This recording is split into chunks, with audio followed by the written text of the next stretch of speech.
Have you ever think of how a chemical cell generates current? In electrochemistry, the galvanic cells and electrolytic cell are the fundamentals of the electrochemical cell. The voltaic cell uses two different metal electrodes, each in an electrolyte solution. The anode will undergo oxidation and the cathode will undergo reduction. A salt bridge is necessary to keep the charge flowing to the cell. Without a salt bridge, the electrons produced at the anode will build up at the cathode and the reaction will stop running. Next, I would like to discuss in details about Galvanic cell. The spontaneous copper zinc oxidation reduction reaction can be made to its useful electrical work by incorporating it in a voltaic cells. The zinc electrode is immersed in a solution of zinc sulfate, whereas the copper electrode is immersed in a solution of copper to sulfate. In this stage, no current flows through the light bulb because the electrical circuit is not complete. To complete the electrical circuit, we add a salt bridge filled with aqueous sodium sulfate solution with a porous plug on each end. We now have a complete circuit and electric current flows. The copper electrode is the positive electrode and the zinc electrode is the negative electrode. When the cell reaction proceeds, zinc atoms of the zinc electrode lost electrons and move into the solution as zinc ions. At the same time, copper's two ions resist electrons at the copper electrode and form copper metals. The reaction in the left-hand compartment is oxidation of zinc. The electrode at which oxidation occurs is called the anode. The reaction in the right-hand compartment is reduction of copper. The electrode at which reduction occurs is called cathode.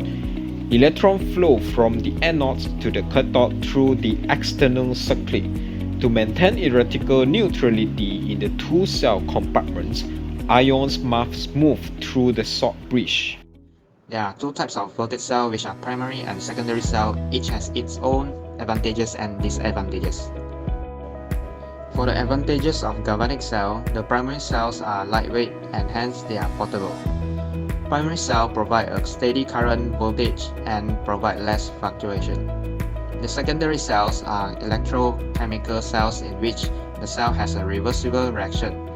For example, the cell can function as a galvanic cell as well as electrolytic cell, which means it can convert chemical energy to electrical energy and also convert electrical energy to chemical energy.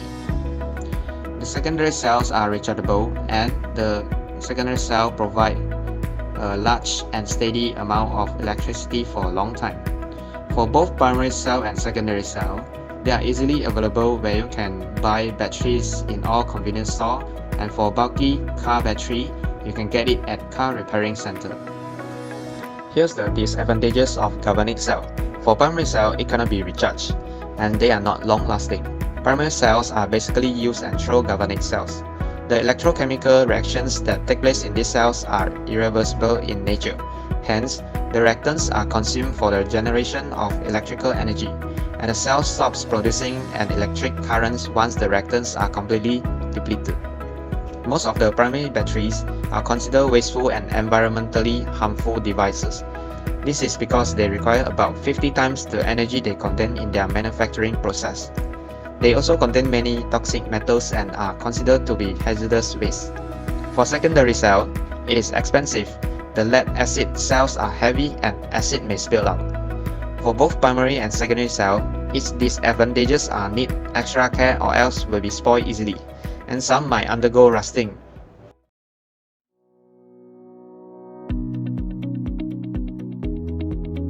The voltaic cell has widely applied in fuel cells for engines to power up, such as car battery.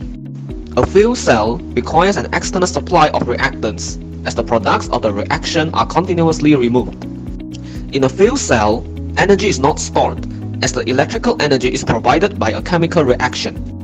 Nickel-cadmium battery. This battery is used in small electrical appliances and devices like drills and toys. Fuel cell.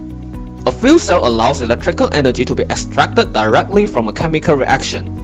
For instance, Hydrogen fuel cell produces electrical energy directly from a chemical reaction.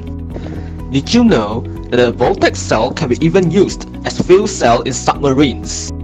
This is the submarine with a system called FC2G-AIP system, which is known as Fuel Cell's second generation air independent propulsion and owned by Naval Group by modifying the latest PEM fuel cell technology. As a result, it is robust and compact, high efficiency and easy maintenance. Now let's take a look at some questions and answers regarding galvanic cells. Question 1, PO1. The picture shown on the right is an example of a galvanic cell. State the function of the salt bridge, give the reaction at the anode, predict what will happen when the system reaches equilibrium. Let's look at the first part. State the function of the salt bridge. The salt bridge is a vital component of any galvanic cell. It is a tube filled with an electrolyte solution, such as potassium nitrate or potassium chloride. The purpose of the salt bridge is to keep the solutions electrically neutral and allow the free flow of ions from one cell to another. In this case, it is the zinc ions and the sulfate ions. Give the reaction at the anode. Since the anode of the zinc half cell is more negative than that of copper half cell, electron is more readily released by zinc. Zinc electrode is the anode, which donates electrons through the wire to the copper electron, which is the cathode. Therefore, the reaction at anode is as follows.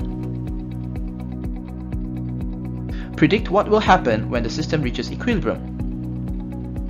The voltage of an electrochemical cell is an indication that the system is out of equilibrium. The redox reaction is spontaneously approaching equilibrium, and as the reaction proceeds, electrons flow within the cell. At equilibrium, the voltage drops to zero and the current stops. Next up, we have question 2 or PO2. Calculate the voltage for the same cell at 25 degrees Celsius assuming the following condition. At equilibrium, calculate the equilibrium constant K of the reaction. Comment on the K obtained. Let's look at the answer. So from the last question, we know that zinc is our anode. So we only change the zinc half cell equation. We also change the anode into a positive sign. And then we combine two equations into one and calculate the anode cell by combining the two values. And we get positive 0.4258. And then we use the Nernst equation. At 25 degrees Celsius, we know that RT over F is 0.0257. And then we calculate the Q, which is the concentration of product over the concentration of reactant, in which this case is zinc ion over copper ion. And then we get the value of 1.5 mole. Finally, we plug in all the value into the Nernst equation.